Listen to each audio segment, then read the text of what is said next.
kondisi sehat walafiat. Muhajir Effendi memimpin langsung gerakan penanaman 10 juta pohon yang digelar di Universitas Hasanuddin Makassar, Sulawesi Selatan. Kegiatan ini tindak lanjut dari pertemuan di Bali beberapa waktu lalu terkait kebencanaan dan mengurangi risiko bencana serta pemanasan global. Dan saat ini telah berhasil menanam 2 juta pohon.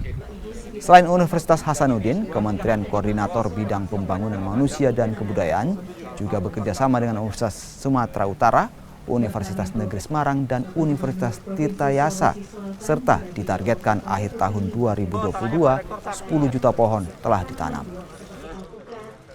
Yang dilaksanakan tanggal 23 sampai 28 Mei di Denpasar, yang itu adalah negara Indonesia adalah negara yang pertama melakukan pertemuan internasional, dihadiri lebih dari 6.000 orang,